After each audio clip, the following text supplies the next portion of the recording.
Mais en tout cas, puisqu'on est à 2%, c'est quand même une des caractéristiques de Mensa. Oui. D'œuvrer pour le bien de l'humanité, ça fait partie de ses statuts. Donc si les deux personnes qui l'ont conçu au départ ont pensé naturellement à cette idée de contribution à l'évolution de l'humanité, je pense que effectivement c'est un fondamental. Et simplement, dans le cadre de l'intelligence extrême, il y a une différence entre la différence c'est entre le devoir et l'honneur. Vous voyez, comme vous aimez bien les mathématiciens, il y a Dieudonné, Jean Dieudonné, il a écrit un livre pour l'honneur de l'esprit humain. Ah oui. Voilà. Donc, pour la douance, je pense que c'est une sorte de devoir. Et pour l'intelligence extrême, c'est une sorte d'honneur.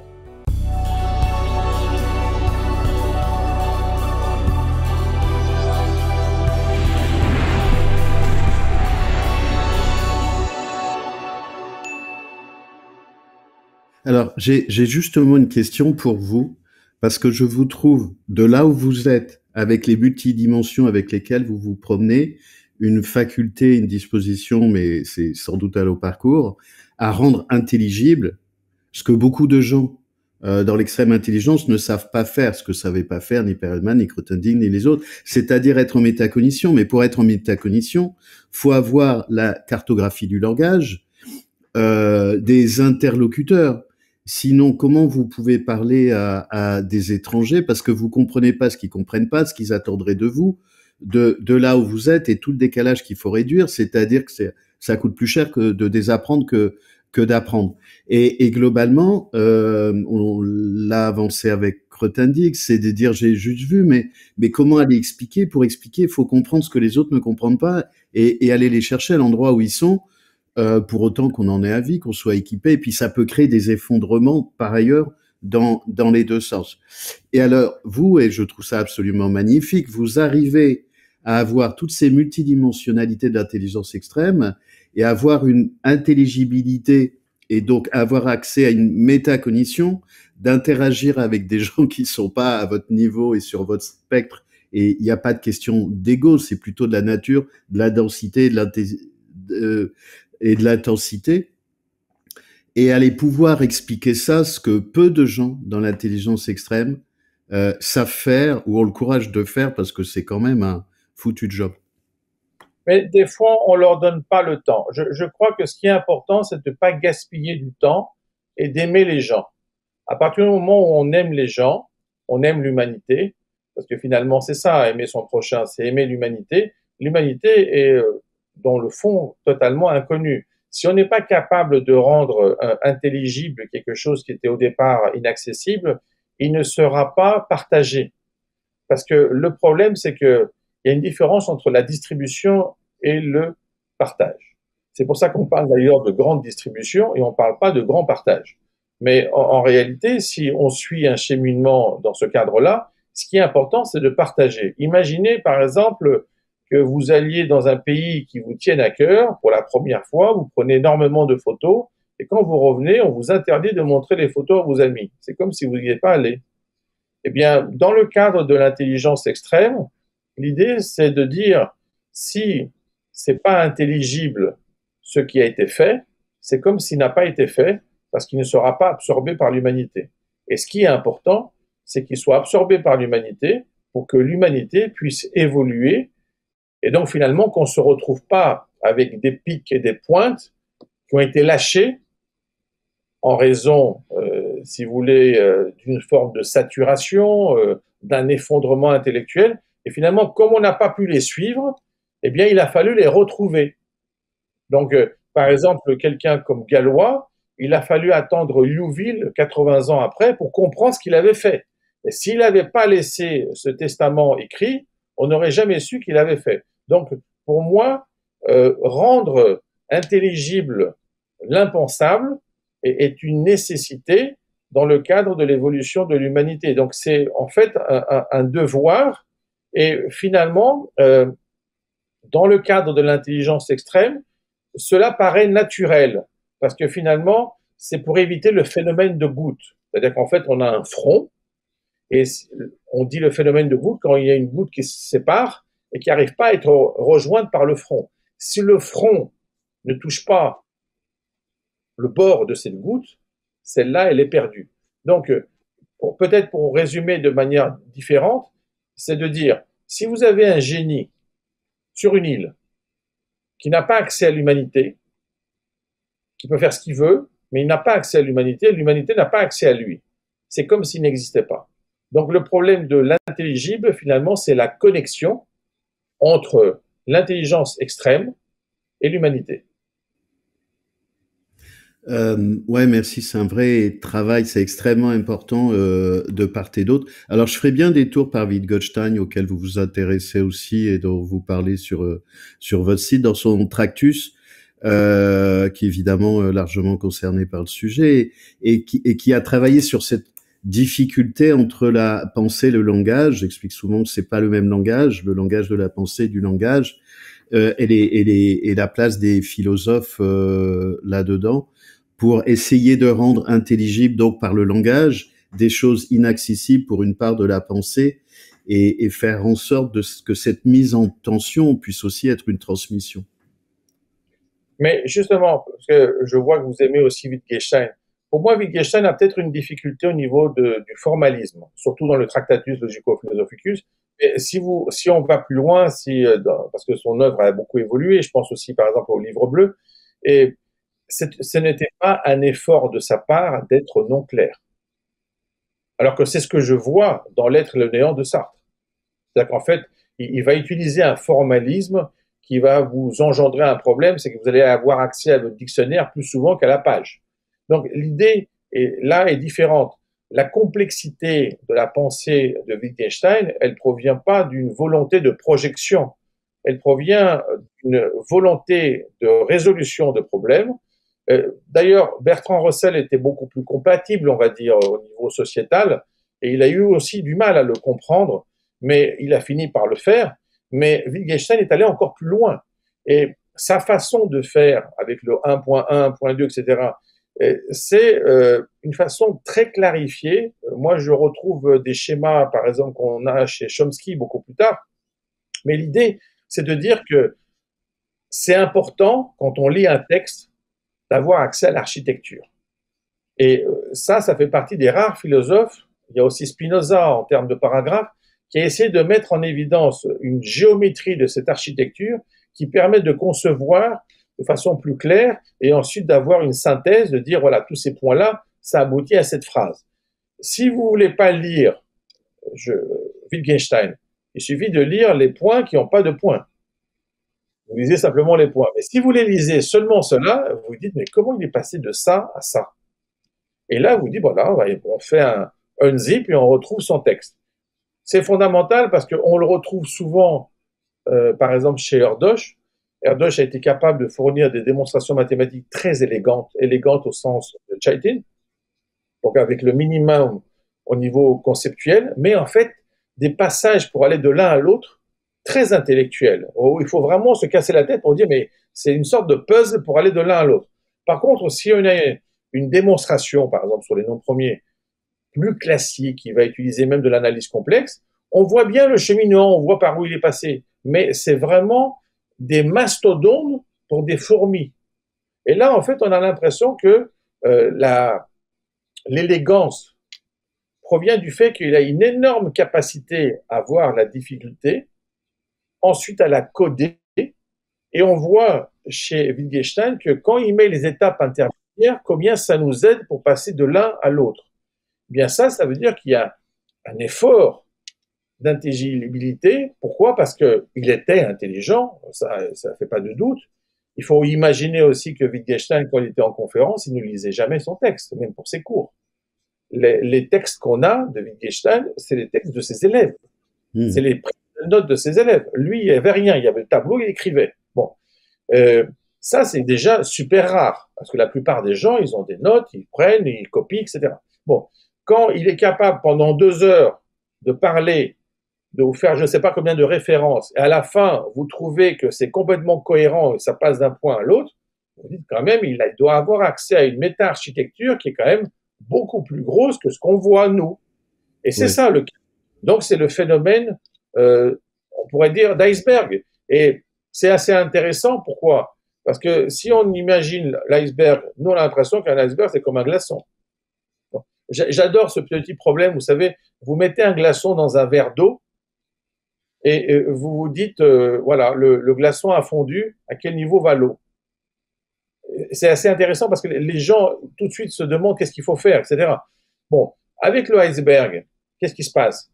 Eh bien, on n'a accès que à la partie haute, mais le 8/9e, ce substrat-là n'est pas accessible. Donc, je pense qu'en fait, il faut bien se rendre compte que dans le cadre de l'intelligence, disons, de la douance, ce qui se passe, c'est que on ne voit pas le bas de l'iceberg, on voit que le haut. Dans le cas de l'intelligence extrême, ça s'inverse. Et en fait, ce qui est accessible, c'est juste ce qui est visible, effectivement, mais ce qui est invisible, c'est pas en bas. Donc tout vient en haut, et vous avez une sorte d'iceberg inversé. Mais comme vous ne le voyez pas, vous voyez que le glaçon. C'est un peu comme l'arborescence dont parlent régulièrement un certain nombre de personnes. Pour moi, ça ne caractérise pas la douance parce que tout le monde a une arborescence, mais c'est pas la même taille d'arborescence et c'est pas la même machinerie. Mais je pense que quand on va sur l'intelligence extrême, l'arborescence, elle est dans l'autre sens. Ce qui rejoint votre iceberg, c'est ça tombe d'en haut. C'est l'impensable. Alors après, faut aller en haut, c'est qu'on n'est pas dans le même univers. Mais enfin, pour moi, c'est plutôt celui-là qui est passionnant en haut. Mais faire de la pédagogie ou de l'intelligibilité, c'est vraiment faire un effort parce que globalement, vous dites moi je dis que c'est ma contribution à l'humanité, mais en gros pour beaucoup l'humanité elle s'en fout. C'est-à-dire qu'on pourrait aussi faire l'économie de ça parce qu'on égoïstement on n'en a pas forcément besoin. Alors, Ce qu'on fait un certain nombre de personnes. pour être plus clair et pour vous montrer que je vous aime plus que vous pensez, non, l'humanité ne s'en fout pas. La société peut s'en foutre, c'est vrai, mais Ah oui, l'humanité, d'accord. elle vit de ça. Voilà. Ça me va. Merci pour la correction et je souscris. Je suis d'accord. Avec plaisir. Non, les nuances sont importantes et c'est vrai que il y a un risque de confusion malheureuse que j'ai faite. Je crois qu'il faut garder de l'espoir, évidemment. Je crois qu'il y a plein de gens perdus et des génies et des gens dans l'intelligence extrême. En gros, c'est pas une question d'ego, qui ont besoin de soutien, qui ont besoin de réseau. C'est pour ça que je fais ma chaîne et vraiment encore infiniment merci d'être venu et que j'ai le soutien de Gaëtan. C'est une contribution pédagogique. Sinon, je peux très bien vivre sans ça, il y a aucun problème. Mais je pense qu'il y a des parents à aider, qu'il y a des enfants à aider, qu'il y a des enfants qui sont dans l'intelligence extrême avec des parents qui sont démunis, mais démunis et qui disent comment je fais avec un être pareil qui m'a déjà scanné et comment je vais le protéger. Comme vous êtes passé dans un cadre autoréférent, de toute façon, moi j'ai le droit de parler de Gaëtan aussi. Ce qui m'a surpris justement, parce que j'ai vu qu'il disait si on a un problème de connexion, il faut l'appeler. Ça m'a rappelé les Américains qui disent si vous êtes perdu, regardez les affiches. Donc je l'ai appelé et ce qui m'a surpris, c'est que pour un technicien, disons, il a une voix très douce, très lente. J'avais l'impression de parler avec un technicien du nucléaire, c'est-à-dire que c'est pas la peine de s'exciter, on va résoudre votre problème. D'abord, c'est pas un problème, il est déjà résolu. Très bien. Alors c'est ça que j'ai senti. Donc c'est quand même une intelligence et une gentillesse extrême. Et l'autre chose que je vais vous dire par rapport à votre chaîne, sinon on ne serait pas en train de faire ce compte, parce que pour moi c'est pas une interview, ça c'est plutôt une collaboration et une contribution à ce que vous faites qui est vraiment remarquable. Donc ce point-là, je pense que c'est ça qu'il faut voir, c'est que l'humanité, c'est des singularités, des relations et une structure. Bon. Ces singularités caractérisent la structure, comme dirait un théorème de Riemann. Bon. Le problème, c'est qu'elles sont souvent isolées. Vous faites partie des gens qui les relient. Donc, ce phénomène que quand on vous dit moi j'avais l'impression d'être seul, normalement, vous devriez vous dire, t'es pas le seul à le penser ça. Tous les autres aussi, ils étaient seuls avant. Et le problème, c'est d'être seul avec l'humanité. Alors, vous allez me dire, mais c'est un oxymore, parce que vous dites que vous êtes seul. Non, Ce que je veux dire, c'est que quand on est seul avec l'humanité, c'est que c'est la singularité qui a conscience de la structure, mais qui ne voit pas les relations. Donc il se dit, bah, je suis isolé, je veux faire ce que je peux. Donc là, ça peut être aussi vous voulez, une absence d'espoir, en se disant, tout ça, ça va être perdu. Bon. Et ensuite arrivent des gens comme vous, donc c'est, comment vous qualifiez? De gluons, voilà, j'ai trouvé, gluons. Vous êtes les gluons, c'est-à-dire que ceux qui mettent en contact les gens, sans ça, on aurait l'impression d'être totalement isolé. En réalité, vous leur montrez par votre travail, votre chaîne, vos explications, qu'ils ne sont pas seuls, mais qu'ils sont rares. Et c'est totalement différent. Et c'est pour ça que j'aime beaucoup la notion de solitaire en termes de diamant. Un diamant, il est solitaire parce qu'il est censé être seul et incomparable. Mais si quelqu'un disait qu'il est solitaire dans ce sens-là, ça voudrait dire que c'est quoi? C'est de la solitude? Non, c'est quand même de la rareté. Donc vous arrivez en joignant des personnes qui se sentent isolées à les transformer de solitaires en diamants. Et si on réfléchit à ce niveau-là un peu plus loin, c'est quand même que dans l'obscurité qu'on voit les lumières. Donc, à partir du moment où il y a des gens comme vous qui sont capables de voir les constellations, de voir quelles lumières peuvent être associées pour voir un autre objet qui était impensable, ça fait du bien au cœur.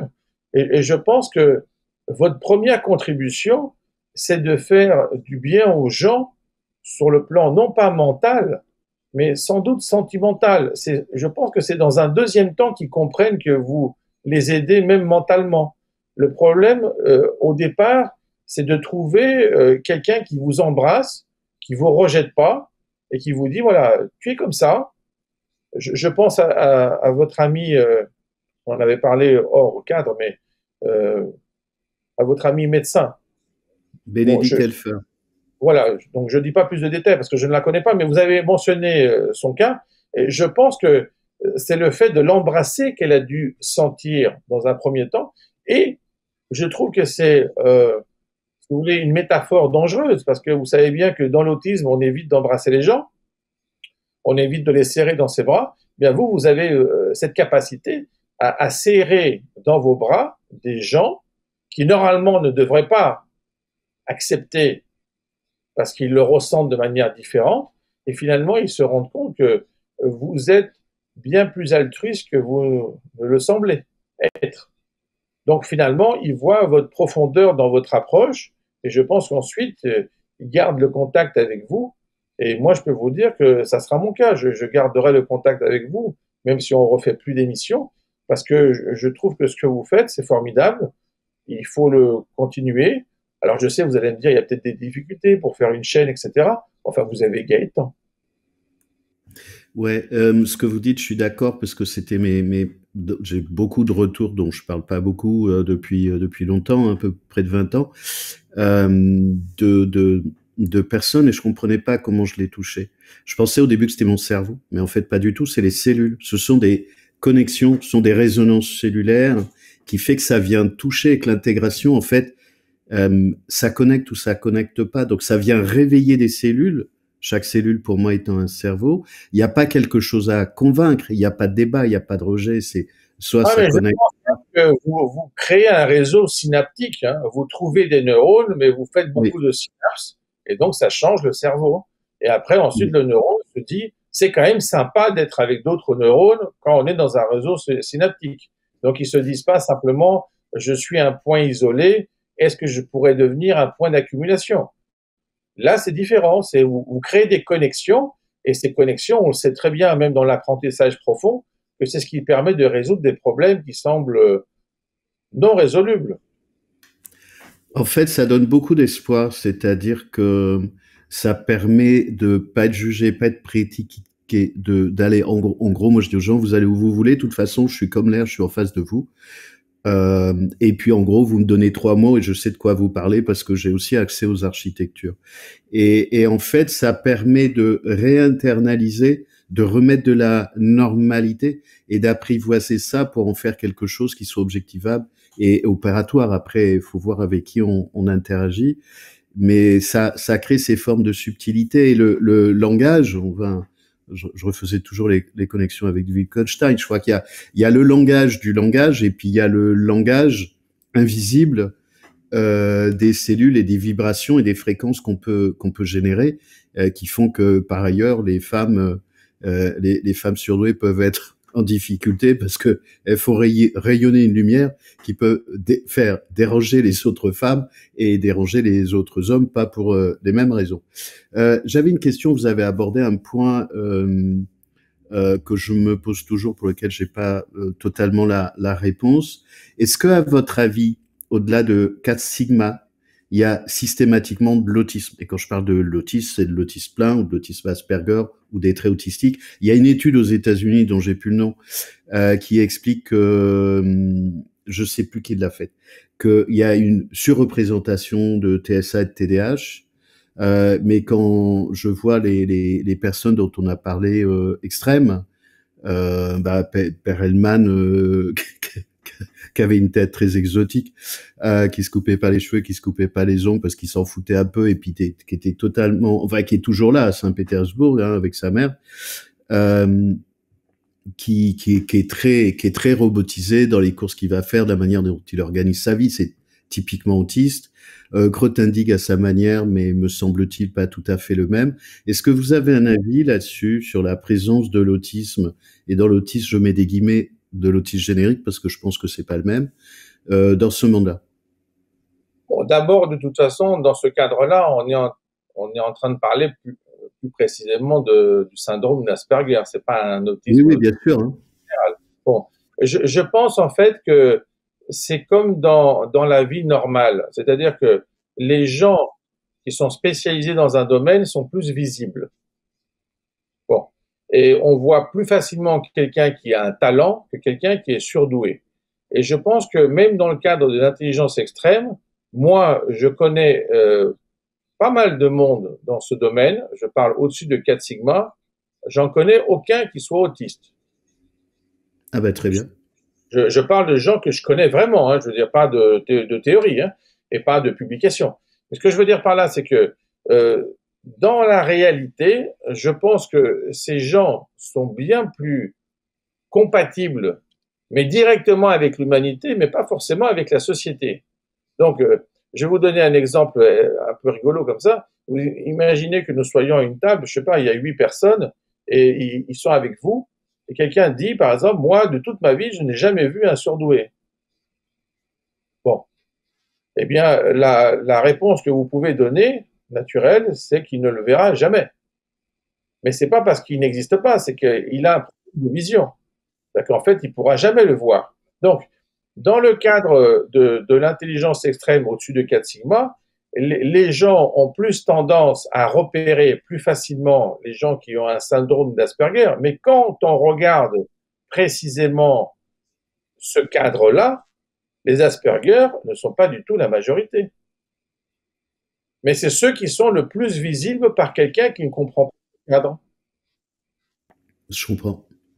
Voilà. Donc en Euh, fait, c'est plutôt l'intelligence de l'observateur qui a un problème. C'est pas l'intelligence de l'objet observé. C'est-à-dire qu'en fait, vous le voyez et comment dire, si j'osais me moquer de vous, enfin, c'est pas une moquerie, mais c'est pourquoi vous preniez de façon bizarre. Il n'y a pas de Si je problème. vous disais par exemple, non, non, vous allez voir. Si je vous disais par exemple que parmi les machines les plus intelligentes au monde, donc qui ont une intelligence extrême, hein, eh bien, elles sont quasiment toutes autistes. Vous me diriez, mais d'où ça sort ça? Eh ben, c'est la même, la même impression que vous m'avez produite. C'est-à-dire qu'en fait, moi, les connaissant pour de vrai, j'essaie de chercher qui ressemble à ce qu'ils viennent de dire. Il n'y en a aucun. Donc, ce que je veux dire par là, c'est que des fois, vous savez, par exemple, vous voyez des femmes, vous voyez une dizaine de femmes. Il y en a une qui a une énorme cicatrice, hein, cara cortada, comme dirait Victoria Abril. Et c'est elle que vous allez vous rappeler. Vous voyez, il y a un impact qui est fait par l'objet observé.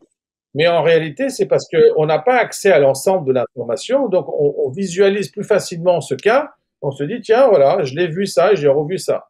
Et je le vois parce que des fois, dans l'enseignement universitaire, je parle justement des cas, dans l'autre cas, des cas difficiles et avec des handicaps. Et je me rappelle très bien quand je parlais une fois de la trisomie, un de mes étudiants m'a dit, j'ai parlé de ce genre de problème de caractérisation à quelqu'un, et en fait, il s'est rendu compte que la personne avait vu une autre personne trisomique et considérait que c'était la même.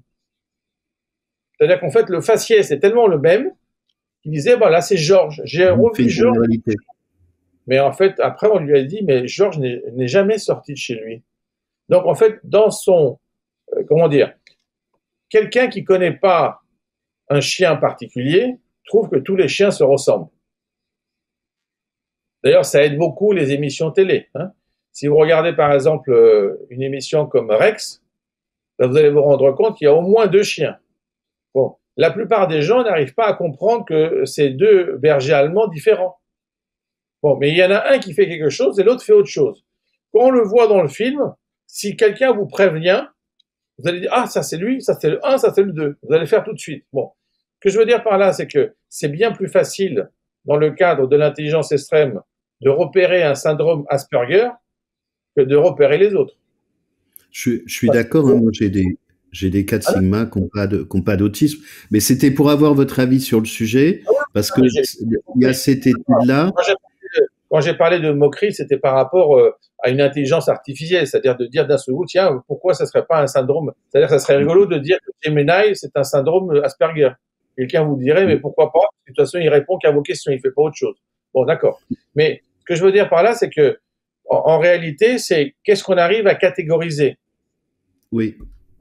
Si on a des catégories relativement floues et une qui est très claire, on a tendance à revoir. Par exemple, si vous êtes plus sensible à une couleur sur un tableau, par exemple au vert, vous allez trouver que chez Van Gogh, il y a quand même beaucoup de vert. Bon. Et si quelqu'un est sensible au rouge, il va trouver qu'il y a quand même beaucoup de rouge. Et après, vous vous dites, mais on est sensible à quoi? Bah, à la polychromie, quoi, ça s'appelle. Donc, en fait, ce que je veux dire par là, c'est que il faut bien, c'est Brooks qui le dit en robotique, il faut bien faire attention au fait que l'intelligence de l'observateur influence l'intelligence qu'on croit qu'émet l'observé. En réalité, on arrive mieux à caractériser ce qu'on connaît que ce qu'on ne connaît pas. Donc, sur un cas qu'on connaît Asperger et les 9 autres, on ne les connaît pas, eh bien, on va se rappeler qu'il y avait un cas. Et par exemple, on parlait des hommes et des femmes, parce que vous avez parlé des problèmes. Donc, on voit bien qu'au-dessus de 164, on est plutôt à un ratio de 1 sur 7. Bon. Donc, en fait, homme pour 7 femmes. C'est le contraire. C'est en fait, on a une femme pour 7 hommes. Pardon, une femme pour 7 hommes, oui. Voilà. Dans les cas extrêmes, mais dans les deux sens, hein, dans les deux sens de la courbe. Bon. Dans les cas extrêmes, on a plus d'hommes que de femmes. Bon.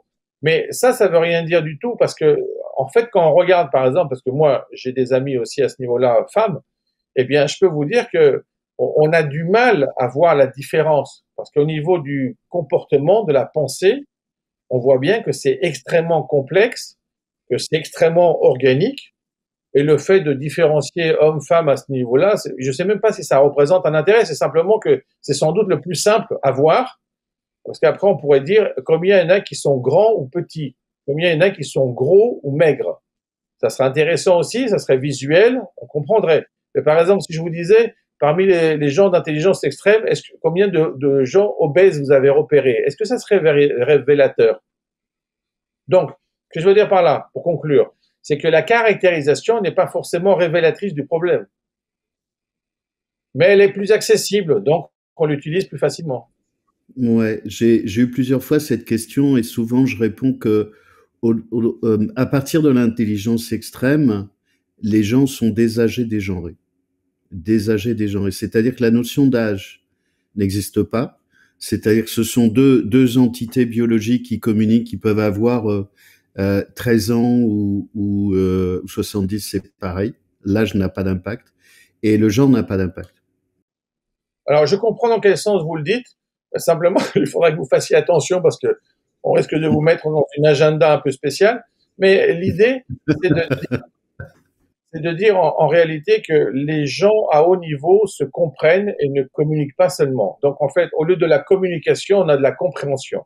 Et la compréhension rejoint l'idée qu'on va vers l'autre il y a cette forme de gentillesse, on va l'embrasser sans que ça soit choquant, et finalement, on se rend compte que les problèmes de communication s'effectuent parce que les modes de pensée sont totalement différents et incompatibles. Quand ils sont très complexes avec des architectures multiples, c'est comme si vous aviez deux cathédrales qui communiquent entre elles. En fait, elles se comprennent et elles arrivent à comprendre comme deux symphonies. On voit bien comment fonctionnent les premières parties, secondes parties, etc. On voit des motifs, on voit des sous-architectures et finalement, il y a une compréhension. Je crois que ce qui domine dans l'intelligence extrême, c'est justement la compréhension et pas la communication. Or, la société voudrait avoir de la communication. Elle est spécialiste de la com, elle n'est pas spécialiste de la compréhension. Donc, si les gens ne communiquent pas comme elle veut, elle a l'impression qu'ils sont contre elle. Mais entre eux, il y a une telle compatibilité, ils se parlent de manière si naturelle que si un observateur, un tiers, regardait une conversation entre deux intelligences extrêmes, je dirais, mais c'est pas possible, ils sont normaux. Exactement. Voilà. Mais en fait, évidemment qu'ils sont normaux, mais ce qui est anormal, c'est de leur imposer de communiquer sans compréhension. Merci pour votre remarque, explicitation, parce que je ne souscris pas à l'agenda non plus. Et pas du tout, du tout, du tout. Donc, mais merci, vous avez fait les éclairages qui étaient nécessaires. C'était pour pas qu'il y ait une confusion ensuite, une interprétation surinterprétée, comme dirait Umberto Eco. Non, mais merci beaucoup. Est-ce que vous verriez d'autres invariants significatifs pour l'intelligence extrême? J'en rajoute un dont je parle de temps en temps, c'est le silence. C'est-à-dire que plus on monte dans les étages supérieurs, plus il y a du silence parce qu'il y a de l'invisibilité, de l'implicite, où les empans de communication sont tellement loin qu'il y a moins de mots, mais surtout chaque mot ponctue le silence, là où dans la société ordinaire, c'est le silence qui ponctue les mots ou le bruit. Ah, ce qui vous a sauvé pour qu'on soit compatible, c'est que vous ayez dit le mot bruit à la fin. Parce que j'étais sur le point de dire, on est quasiment sur la même longueur d'onde, comme dirait Einstein, mais la différence que je vois, moi, c'est pas tellement le silence, c'est plutôt l'absence de bruit. C'est-à-dire qu'en fait, dans le cas de la communication sans compréhension, on a énormément de bruit, énormément de mots pour peu de contenu.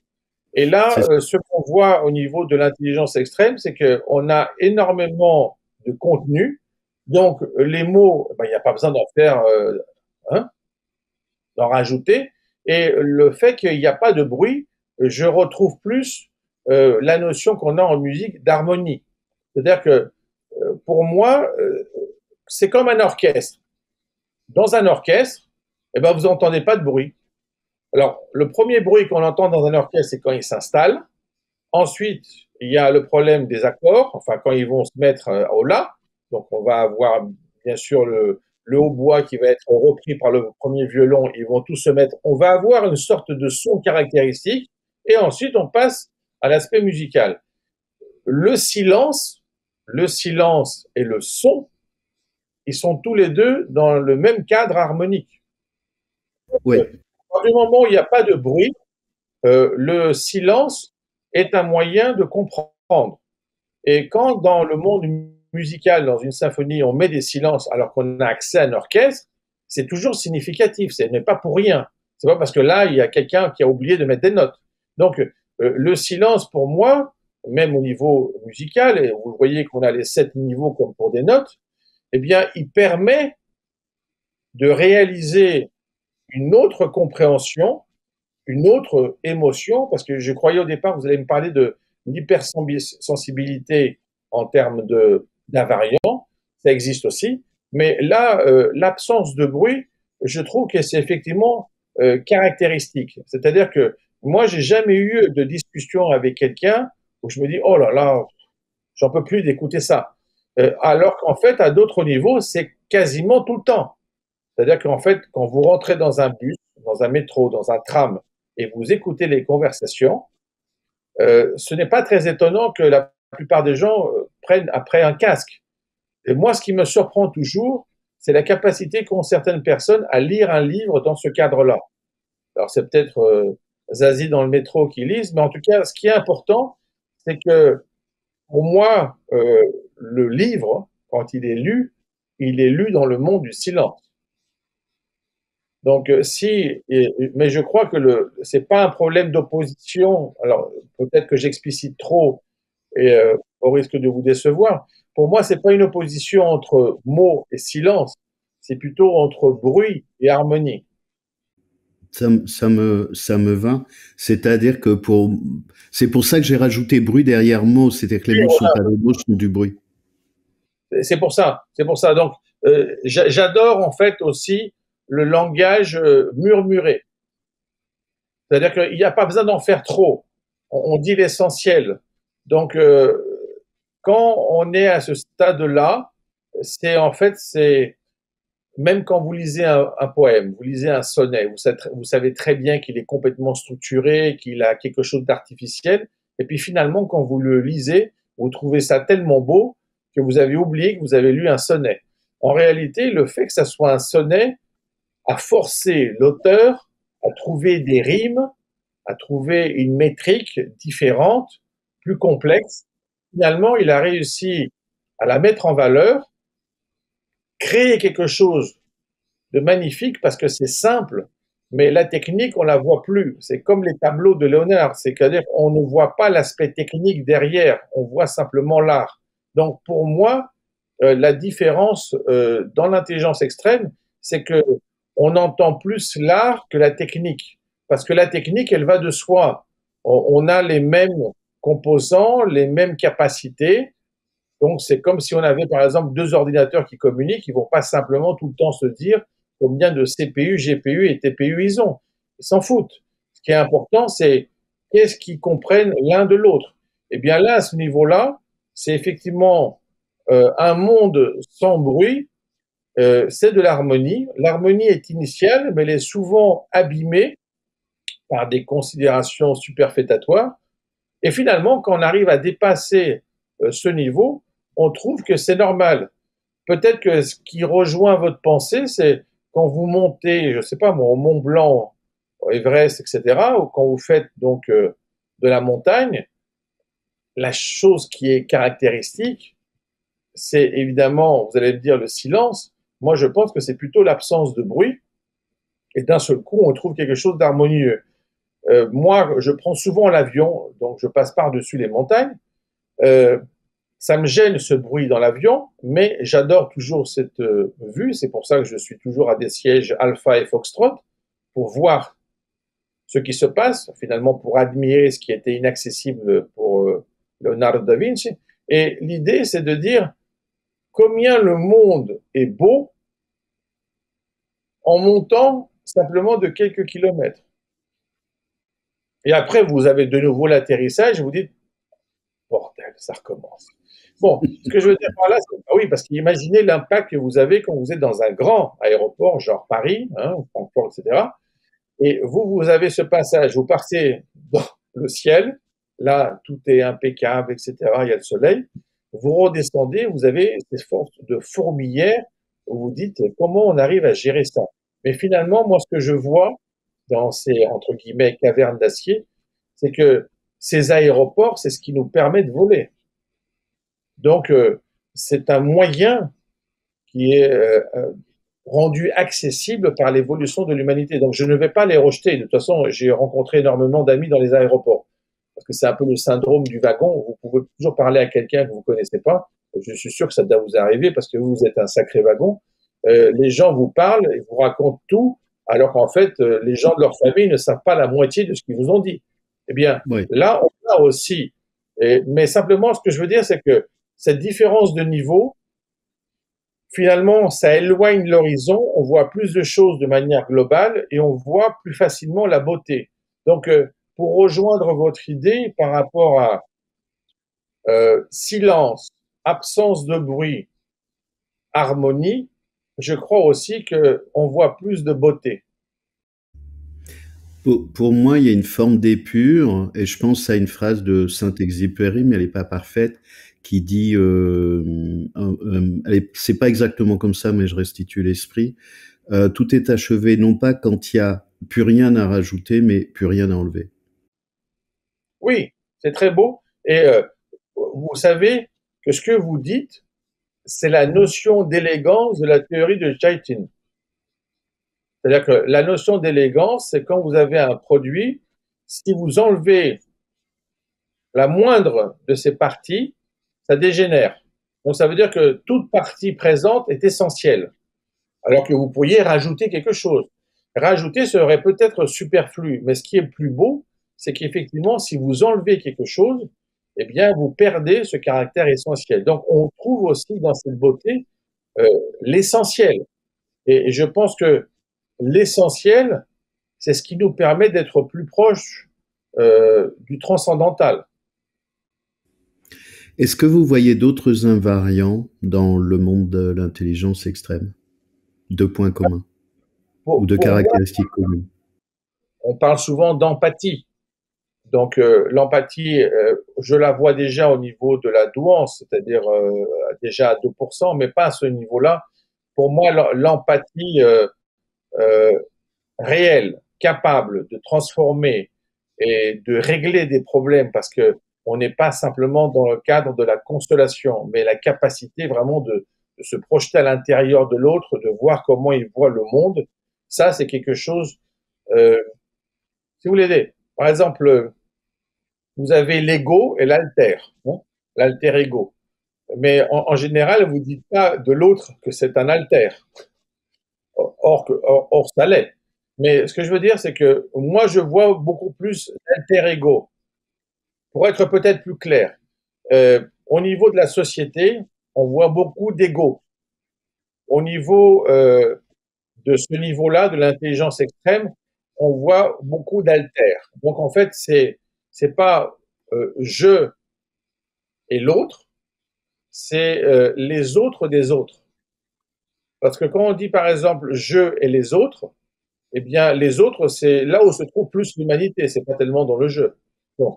Le problème, c'est que pour moi, le jeu au niveau de l'intelligence extrême, c'est l'autre autre. C'est-à-dire que si chacun est un jeu et l'autre est l'autre, on le comprend tous les deux, finalement on se rend compte qu'on est l'autre de l'autre. On n'est pas le jeu. Et ça crée un lien que vous aimez faire. C'est-à-dire qu'en fait, on comprend qu'on est, comment dire, co-humain. On n'est pas simplement humain. On n'est pas segmenté. On est en relation avec quelqu'un et ces relations sont bien plus visibles. Donc, cette notion d'alter ego, je trouve que les personnes, par exemple, que vous voyez pour la première fois qui vous disent moi, j'avais l'impression d'être seul. Et il faut leur dire oui, tu es effectivement seul, mais tu as beaucoup d'alter ego. Et ça, après, quand il le comprend, il ressent dans son âme, parce que c'est un travail aussi au niveau de l'âme, hein, puisqu'on a parlé de transcendance, mais on n'a pas beaucoup parlé d'âme, c'est que il comprend qu'il y a une relation entre les âmes, elles ne sont pas forcément mortes, comme dirait Gogol, qu'elles peuvent être vivantes, qu'elles peuvent être ensemble, et même si elles se sentent seules, en étant ensemble et pas simplement à côté, elles œuvrent pour l'humanité et on voit son évolution.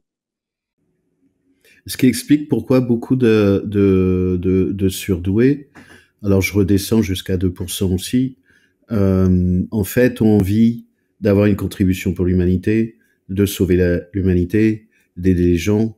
Enfin, C'est clair. il y a une espèce de mouvement qui est pas forcément partagé, mais qui est assez indécrottable en tant que constitutif de l'identité de la personne et sans doute de la manière dont l'âme s'anime.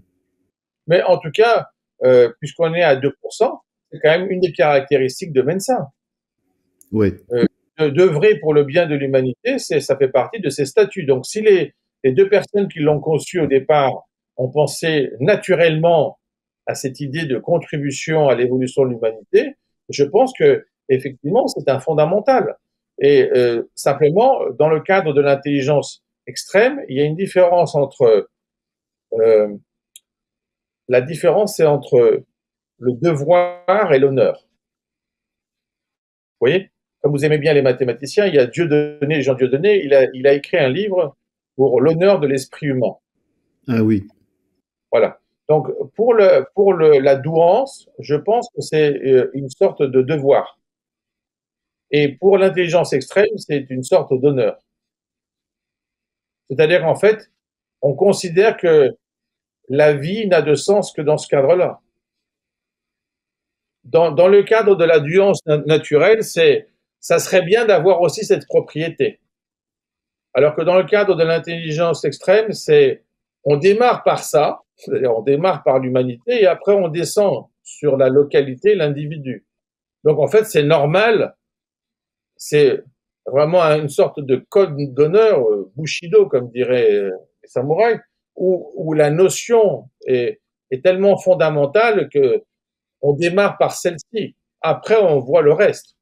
Donc, la première chose, je pense, pour l'intelligence extrême, c'est d'être contributeur à l'évolution de l'humanité. C'est pas simplement de faire partie d'elle. Et ça, c'est fondamental parce que ça veut dire aussi, peut-être qu'on n'en a pas parlé, la relation au temps. La temporalité dans l'intelligence extrême est vraiment un invariant fondamental. C'est-à-dire qu'en fait, on ne voit pas le temps de la même manière. Et donc, dans ce temps, c'est que le temps est avec nous. Vous voyez, d'habitude, les gens disent je suis à contre-temps, tout est une histoire de temps, le temps c'est de l'argent, etc. Bon. Mais cette vision que le temps est avec nous, ça veut dire que quand vous contribuez à l'évolution de l'humanité, le temps, c'est l'incorporation de données qui permet l'évolution de l'humanité. Et c'est pour ça que c'est fondamental de se dire que on vit au sein de l'humanité et que le temps est avec nous. Le temps et l'humanité, tempus et humanitas, c'est deux choses fondamentales. Dans notre discussion, on a très peu parlé du temps, même si on en a parlé de manière implicite. Moi, je pense que c'est deux choses fondamentales. C'est-à-dire qu'il y a la notion d'humanité qui va bien au-delà de la notion de société. D'ailleurs, même la notion de civilisation, elle va au-delà de la notion de société. Mais en tout cas, donc, il y a l'humanité et de l'autre côté, il y a le temps. Mais quand je parle du temps, la plupart des gens, quand ils parlent du temps, ils parlent de la météo. Mais ils ne parlent pas du temps de la production, du temps de la création, du temps de l'évolution. Et si on se met dans ce cadre-là et on regarde le temps et l'humanité, on se rend compte que la seule jonction possible pour que ça ait un sens, c'est justement via l'extrême de l'intelligence. Sinon, pour les autres, c'est-à-dire que, par exemple, quand on fait de la chronostratégie, l'unité, c'est le siècle. Ah ben, je peux vous dire que si vous rentrez en conversation avec des amis et vous commencez à leur dire, on va parler d'histoire, mais notre unité sera le siècle, et pas l'an. Vous allez voir qu'il y en a certains qui vont être désarçonnés parce qu'ils n'ont pas l'habitude de penser comme ça. Ils ont l'habitude de penser comme ça. Donc, c'est temporel. On sait, par exemple, ce que fait le gouvernement, on sait dans quelle république on est, etc. Mais si, par exemple, vous disiez, voilà, on va parler en termes d'unité, mais alors, l'ordre de grandeur, c'est le siècle. Quand vous regardez une cité et vous dites dans 5 siècles, donc dans 5 unités, qu'est-ce qu'il y aura? La plupart des gens sont incapables de prédire ça parce qu'ils ne sont pas habitués à penser ce qu'il y avait il y a 5 siècles. Mais parlant du temps, en fait, il faut parler d'espace, c'est-à-dire qu'il faut changer de niveau d'espace pour avoir et c'est de la quantité de data à traiter en même temps. Voilà. Et justement, ce qui est important, c'est que si vous avez accès au temps et si vous pouvez faire des choses de manière simultanée, comme on le voit très bien, par exemple, sur les ordinateurs, hein, quand on a des processeurs, coprocesseurs, etc., eh bien, moi, dans le cadre de nos recherches en mathématiques, il m'est arrivé de faire des calculs où le résultat des calculs, c'est plusieurs siècles. Mais simplement, comme on a accès à énormément de machines en parallèle, eh bien, on a pu le faire dans un ordre de temps de quelques mois. Mais cela ne signifie pas qu'on n'en est pas conscient. Donc, quand via, par exemple, je parle de l'informatique pour que ça soit plus simple, quand via l'informatique, on peut faire des calculs qui normalement devraient être séculaires à l'échelle humaine, finalement, on les ramène à l'ordre des jours et des mois, ça fait qu'on fait progresser l'humanité de façon exponentielle. Simplement, on n'en a pas toujours conscience. Quand on aura les ordinateurs quantiques, on verra que les choses vont énormément changer. Mais ce qui va changer énormément, c'est la valorisation du temps. À quel point le temps est fondamental. C'est pour ça que il est préférable de lire L'être et le temps d'Heidegger que de perdre du temps avec le néant. Le temps est fondamental pour l'humanité. Et donc l'intelligence extrême, elle a une vision, et vous voyez comme je le dis, pour vous rejoindre, elle a une vision du temps. Et c'est pas une vision temporelle. C'est-à-dire que le temps, c'est vraiment un espace qui peut avoir sa géométrie, qui peut avoir ses bifurcations, qui peut utiliser le parallèle et qui peut se construire de manière arborescente et pas d'imaginer simplement le temps comme quelque chose de seulement linéaire. On se dit il y a avant, après et puis on ne sait pas quoi d'autre. Dans la notion par exemple de possède, donc d'un ensemble muni d'un partiellement ordonné, eh bien, ce qui est fondamental, c'est le temps incomparable. S'il est comparable, ça veut dire qu'on est sur la même branche. Si on est sur des branches différentes, on ne peut pas le comparer.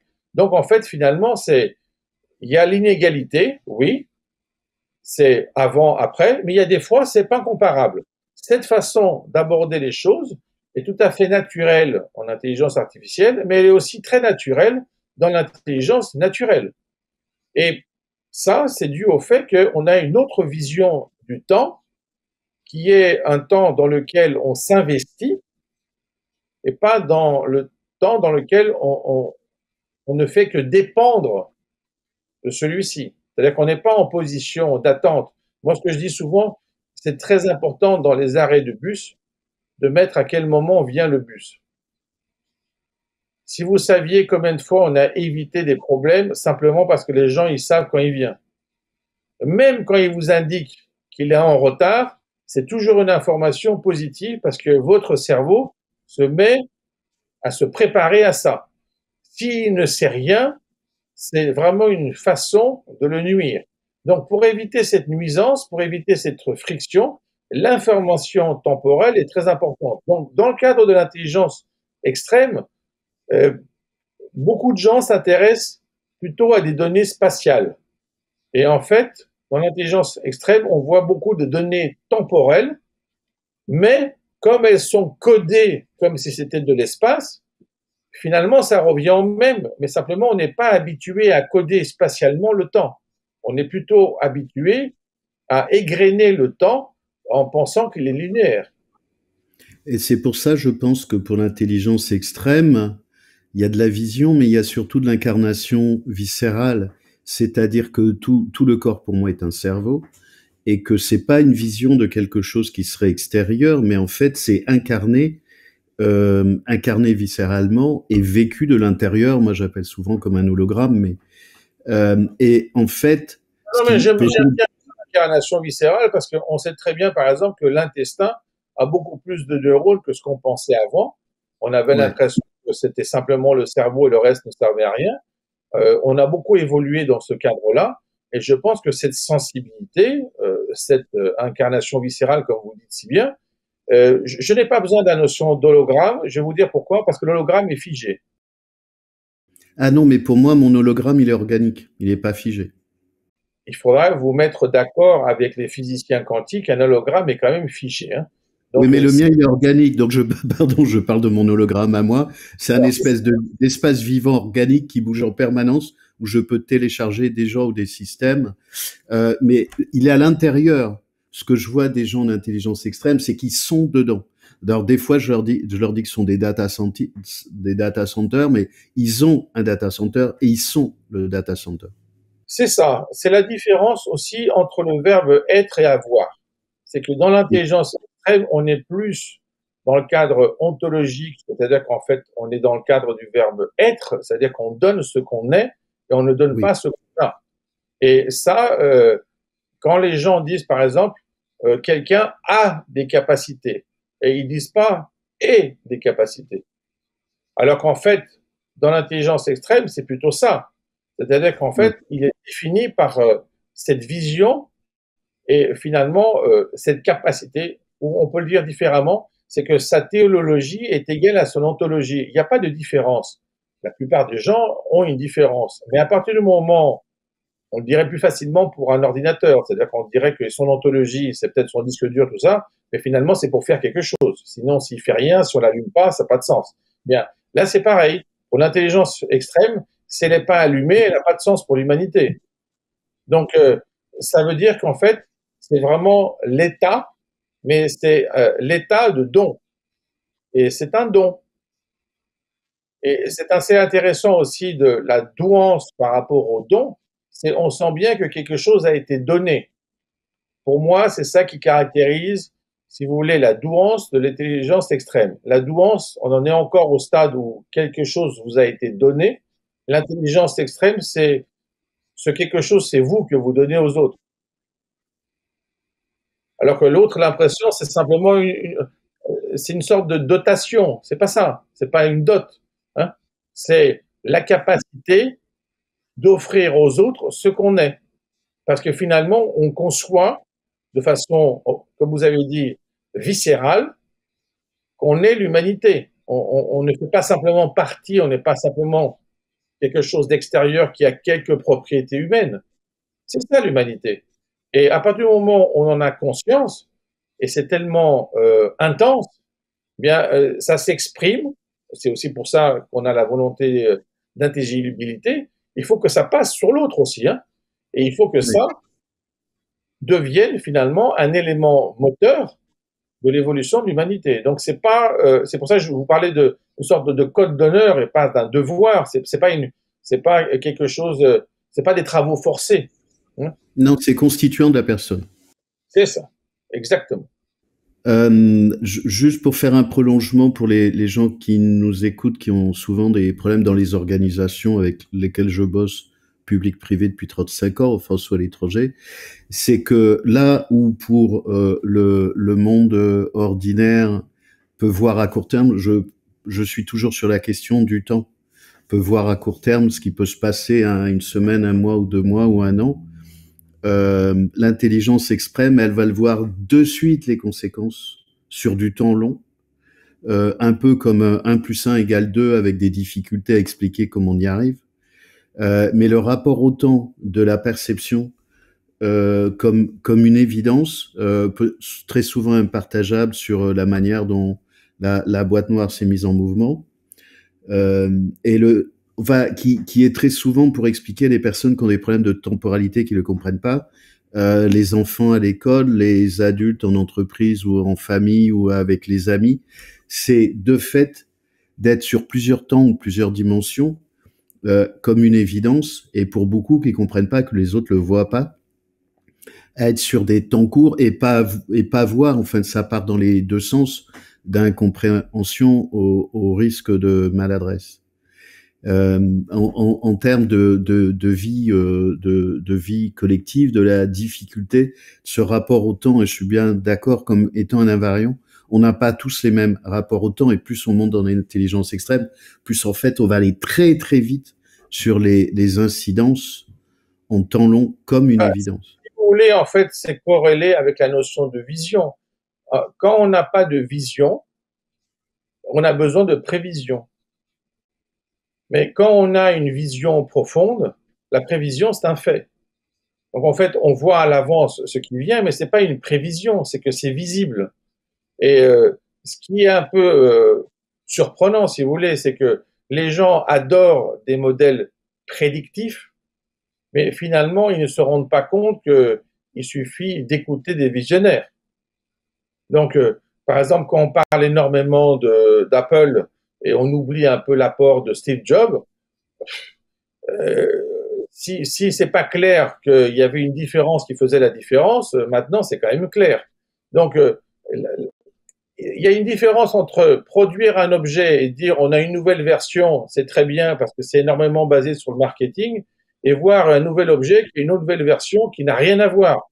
Et on se dit, mais enfin, ça n'a gardé que le nom. Donc, la différence, c'est ce qui est imprédictible, c'est pas forcément imprévisible. C'est que ça peut être visualisé, on peut le voir, et après tout, vous le voyez bien, parce qu'on a parlé plusieurs fois, par exemple, de jeux stratégiques, un grand maître, sur le même échiquier, ne voit pas la même chose que quelqu'un qui est amateur. Or, il voit bien les mêmes pièces, mais c'est la différence entre regarder et voir. Donc, à partir du moment où dans l'intelligence extrême, la notion de voir est plus courante que celle de regarder, c'est normal que la vision soit dominante et qu'elle n'a pas besoin de prévision, parce qu'elle voit à l'avance, et donc effectivement, il peut y avoir un problème de vision temporelle si on n'arrive pas à se coordonner. Il y a des gens qui veulent à tout prix avoir le programme de la semaine, le programme de la journée, etc. Mais moi, ce que je dis souvent aussi, c'est que si le programme est trop rigide, il ne permet pas la sérendipité. Donc, il ne permet pas quelque chose qui n'était pas prévu et qui va avoir une contribution. Donc, il faut toujours avoir un programme, mais il faut qu'il soit suffisamment fluide pour pouvoir absorber des éléments nouveaux sans être perturbé. Et ça, c'est possible quand on a une vision qui fait office de prévision. Donc là, c'est quand même bien l'utilisation du temps, puisqu'en fait, on voit dans le futur pour gérer son présent, alors que la plupart des gens essayent de voir dans le passé comment ils vont gérer leur présent. Mais là, ça va les amener à faire quoi? Eh bien, en général, du conservatisme ou du misérabilisme, dans le pire des cas, alors qu'en fait, en voyant le futur, ben, ils vont être capables d'investir leur intelligence dans un cadre qui ne sera pas gaspillé. Et ça, c'est fondamental, parce que moi, ce que je vois, ça va peut-être vous faire rire, mais dans le domaine de l'intelligence extrême, ce que je vois, c'est qu'il y a très peu de gaspillage. Exactement. C'est de l'optimisation. Il y a un programme optimisation. Voilà. Donc, c'est naturel, ça fonctionne comme ça, et d'un seul coup, la société découvre que ça serait quand même bien de ne pas gaspiller. Mais justement, on gaspille parce qu'il y a énormément de bruit. Quand je vous disais tout à l'heure pour l'orchestre symphonique, bien, il n'y a pas de gaspillage parce que les mouvements, et surtout quand vous voyez le directeur d'orchestre, vous dites effectivement, il ne gaspille rien du tout parce que il faut que tout ait un sens et que tout soit interprétable de manière claire. Alors, ça veut dire quoi? Ça veut dire qu'il ne va pas faire des mouvements dans tous les sens pour expliquer ce qu'il fait. On le voit bien que justement, cette absence de bruit permet d'éviter le gaspillage parce qu'on est plus dans ce qui est l'essence, on a de la clairvoyance, et à partir du moment où on a cette vision temporelle, gaspiller le temps, c'est un outrage qui est fait à l'humanité. Et il y a une forme d'esthétique aussi dedans. C'est ça, c'est ça, c'est ça. Ça rejoint, si vous voulez, c'est votre élégance essentielle. L'esthétique, c'est quand même aussi ça. C'est-à-dire que si quelque chose est esthétique, si vous voulez enlever un morceau, c'est qu'il va manquer quelque chose. Exactement. Voilà. Sinon, il y aura du superfétatoire ou du superflu, c'est ça. Donc, on a vu l'absence de bruit, on a vu l'optimisation, on a vu le rapport au temps. Est-ce qu'il y a autre chose que vous voyez dans les invariants d'intelligence extrême? La présence de l'humanité dans la mémoire. Ah ouais. Comment ça se traduit? Ben, vous le dites simplement, c'est comme une masse de données. C'est-à-dire qu'en fait, quand on dit maintenant énormément de données, les gens n'imaginent pas qu'on puisse se dire, voilà, moi j'ai comme donnée l'humanité. C'est ça, la masse de données. Donc, à partir de ce moment-là, l'intelligence sans mémoire. L'intelligence sans mémoire, elle serait possible. Par exemple, si vous avez un problème, je veux dire, mental, vous n'arrivez pas à assimiler des choses. Bon, vous auriez quand même de l'intelligence. C'est par exemple, quand on est dans les cadres de jeux stratégiques, il n'y a pas de mémoire dans le sens historique. Hein, on est sur un jeu, ça commence avec une partie, ça se termine. Mais il ne faut pas se rappeler de ce qui se passait il y a 1000 ans. Ce qui nous rend humains, au niveau de l'échelle de l'intelligence extrême, c'est que la mémoire de cette intelligence, c'est l'humanité. Et ce n'est pas simplement une mémoire humaine. Et c'est pour ça qu'elle est si diversifiée au niveau de ses centres d'intérêt. Parce que c'est comme si on disait, quels sont les centres d'intérêt de l'humanité? Ça serait presque incohérent de le dire.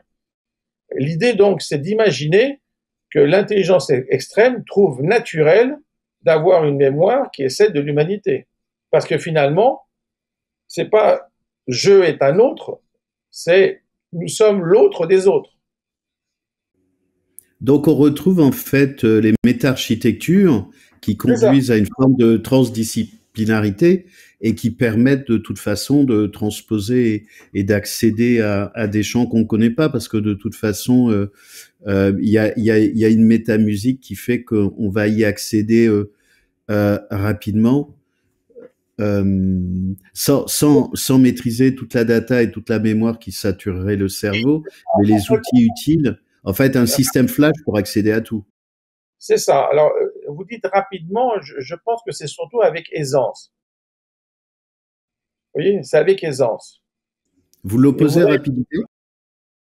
Oui, oui, parce que je trouve que la rapidité est souvent un critère pour des niveaux qui sont beaucoup plus bas. Dans le cadre de l'intelligence extrême, c'est pas la rapidité qui est caractéristique, hein. C'est l'aisance avec laquelle on peut faire des transpositions où les autres se disent mais ça c'était pas possible. Donc ils n'allaient pas faire plus vite ou plus lentement, ils le feraient jamais. Donc pour moi, l'aisance dans l'élégance via l'harmonie est beaucoup plus caractéristique que simplement la célérité. Je comprends. Enfin, je suis d'accord quand je parlais de vitesse, je parlais de ça, c'est-à-dire un système flash qui a accès à tout, et donc c'est pas une question de tout, et donc c'est pas une question de rapidité. C'est une question de capacité interne. Vous n'avez pas besoin, par exemple, quand vous avez vos processeurs, vous avez besoin d'un bus, donc ça va travailler. Mais là, en fait, si vous avez besoin d'un bus, c'est pour ça qu'il ne faut pas avoir cette image, vous allez faire du swap. Ça, c'est pas ça. Là, on n'a pas besoin de swap. Imaginez que la mémoire centrale soit suffisamment grande pour ne pas avoir à swapper. Et là, ça change les choses. Donc, ce qui est important, c'est que la mémoire, c'est l'humanité dans l'intelligence. Mais l'humanité avec le grand H. Alors, quand c'est le petit H, ben, c'est simplement que c'est la gentillesse que vous avez déjà repérée. Mais le grand H, vous allez voir comment ça rejoint l'empathie. Si par exemple, on vous dit, et vous êtes dans ce cadre-là, donc vous le ressentez, on vous dit que votre civilisation va mourir dans 200 ans. Ça sera très difficile pour vous de ne pas être contrit. Donc normalement, quelqu'un de normal vous dirait, mais qu'est-ce que tu en as à foutre, ça sera dans 200 ans. Donc ça veut dire qu'on va vivre 200 ans, c'est bon. Non, parce que vous allez tout de suite faire la projection, ça veut dire que cette civilisation meurt. Vous êtes capable de faire ces unités et de vous dire, voilà, ça sera la fin. Et donc c'est complètement différent pour une civilisation de démarrer de sa naissance, plutôt que de savoir dès le début qu'elle est condamnée. Mais donc, moi, j'ai vécu ça. Il y a 20 ans, je passais des nuits blanches pour le monde d'aujourd'hui que je connais depuis 20 ans. Je parle de géopolitique mondiale et de ce qui va advenir pour les temps prochains. Que vous ayez vécu ça, justement, c'est pour ça, je ne vous le dis pas par hasard, mais je dis que quelqu'un qui est normalement constitué, si on lui dit qu'il y aura des problèmes dans 20 ans, 30 ans ou dans 2 siècles, il s'en fout. Ouais. Voilà, mais si c'est pour le lendemain, ça va lui poser un problème. Mais cette capacité que vous avez, c'est parce que dans votre mémoire, vous avez cette humanité. C'est l'humanité en vous qui est gênée. C'est pas votre être humain sur place. Ça, c'est simplement un ensemble de cellules. Mais le fait que votre mémoire soit capable de penser ce collectif qui est à l'échelle de l'humanité, ben, ça vous pose un problème quand vous voyez que ça va finir. Donc, quand on dit par exemple que l'humanité va aller sur Mars, bien sûr qu'on le sait. Et on le sait depuis le début. Et par contre, on a du mal à réaliser qu'on est plus proche d'aller sur Mars que ce qu'on était d'aller sur la Lune. Oui. Donc la durée est complètement différente. Simplement, on n'est pas encore prêt. Souvent, on dit en rigolant que le premier homme qui va aller sur Mars est déjà né. Mais c'est vrai, c'est vrai. Le problème, c'est qu'on n'en a pas conscience. Mais ce qui est important, c'est d'imaginer que la vie naturelle de l'humanité, c'est pas seulement la Terre. Ça sera le système solaire et on trouvera ça totalement normal. Comme, en fait, finalement, parce qu'il faut bien se rendre compte de ceci. Et je vais revenir à vos activités. Par exemple, l'Europe a découvert l'Amérique. Bon, c'est pas l'Amérique qui a découvert l'Europe. L'Europe a mis un certain temps pour la découvrir. Elle a commencé par les Vikings, on a cru que c'était Christophe Colomb, etc. Bon. Mais ce qui est important, c'est que quand on a deux civilisations, c'est qui découvre qui. Donc, qui est découvreur et qui est découvert. Bon. Eh bien, le problème, par exemple, de l'intelligence extrême, c'est de s'adapter à ça et de dire au monde qui sera découvert qu'il n'était pas seul, qu'il y avait d'autres. Mais ce qui est important, c'est qu'il y en a qui font partie des gens qui vont aller trouver les autres qui se sentent seuls, alors qu'ils pourraient être eux-mêmes seuls. Mais le fait de trouver les autres et d'aider les autres à se trouver, finalement, est une contribution plus importante que simplement d'étudier son ego et de faire une introspection psychologique. Le fait de trouver les autres, de les transformer en isolés, en personnes rares, c'est fondamental pour l'humanité. Et c'est pour ça que je suis très content que vous fassiez euh, votre œuvre et que vous ayez votre chaîne et que Gaëtan vous aide, parce que c'est une façon visible de voir ce que vous avez dans votre tête. C'est pas simplement une contribution à mon propre centre d'intérêt. Quand notre centre d'intérêt, c'est les autres, c'est qu'on est altruiste. Hein. C'est un point vraiment important pour les parents ou les enseignants ou les professionnels ou les psys ou les autres qui comprennent pas comment et pourquoi des enfants sont en souffrance, sont en stress par rapport au monde et que les parents essaient de leur expliquer ou de leur donner des bonbons, des gâteaux, des vacances, comment c'est constitutif d'une espèce de conscience supérieure, parce que dans l'intelligence supérieure, moi je mets conscience supérieure, conscience du monde, et qu'ils le vivent pas pour eux, ou pourquoi aussi pour moi les surdoués ne font pas de crise d'adolescence et ils ont une posture de parentalisation, et y compris sur la chaîne parentale et générationnelle, c'est-à-dire qu'ils vont prendre en charge la structuration et parfois les traumas familiaux, ce qu'on peut voir en thérapie brève systémique, qui est une autre de mes casquettes, ou arrêter une chaîne générationnelle sur 3-4 générations, parce que en gros il y a une partie de conscience, mais qui va avec une partie de sacrifice, de la manière dont ils interagissent avec le monde. Et cette conscience-là, elle est très souvent incompréhensible ou incomprise, en tout cas, par le monde ordinaire. Et possiblement pathologisée, ce qui est plus grave. Oui, mais ce que vous dites avec la conscience, que c'est vrai qu'on n'en a pas parlé, c'est dommage, mais c'est une conscience globale, c'est une vision holistique. Donc c'est pas simplement la conscience de soi dans un monde extérieur, c'est comment moi, en tant que conscience globale, je contribue à l'évolution de ce monde. Donc c'est sûr que des structures qui sont des structures de génération, des structures familiales, c'est quelque chose qui va bien au-delà. Donc on peut comprendre que cela peut créer des frictions, on peut comprendre aussi que cela peut inverser les choses, effectivement. Vous avez parlé de l'absence de crise d'adolescence, effectivement, parce qu'on a directement quelqu'un qui est adulte. En fait, finalement, on a quelqu'un qui est né vieux. Exactement. Voilà. Donc, cette naissance de la sagesse ab initio est incompréhensible. Pourtant, elle a un sens à partir du moment où on dit que la mémoire, c'est l'humanité. Donc, c'est l'humanité qui se retrouve dans un individu qui a une conscience collective et qui essaye aussi d'aider les autres, non pas pour être comparé, mais pour que finalement, comparable existe. Ouais, c'est un magnifique programme. Est-ce que vous voyez d'autres points? Non, moi je vois maintenant l'heure. Oui. Je peux pas enlever l'heure de mon écran et je me dis, normalement, Gaëtan doit être sur les nerfs. Enfin, je sais pas ce qu'il doit faire. Heureusement qu'il n'a pas mis un compteur avec une bombe à la fin. Non, mais Gaëtan, il est adorable. Et il est concerné quand même un tout petit peu par le sujet. Enfin, Ah, un ça, petit bien peu sûr. beaucoup même. Mais Euh, moi, je pense que comme normalement vous vouliez faire 2 émissions d'1 heure, on doit quand même être largement au-dessus, hein. on fera 2 émissions de plus d'1 heure, mais c'est tellement magnifique et rare, je trouve, l'échange qu'on a pour essayer d'aider les personnes concernées ou les personnes qui sont pas concernées mais qui sont de bonne volonté pour comprendre un peu qu'est-ce qu'il y a en dessous de l'iceberg. Euh, Est-ce Et que au-dessus, sur ce, c'est ça le sujet, hein. oui. Il y a quelque chose en Ouais, dessous de l'iceberg. ouais. Est-ce que sur le sujet et puis on va commencer à atterrir de cette intelligence extrême, vous voudriez rajouter des choses? Évidemment qu'on va voir après, on va mettre vos liens, on va mettre ce que vous voudrez en ressources sur la vidéo. J'étais On va très voir ça heureux de après. cet entretien.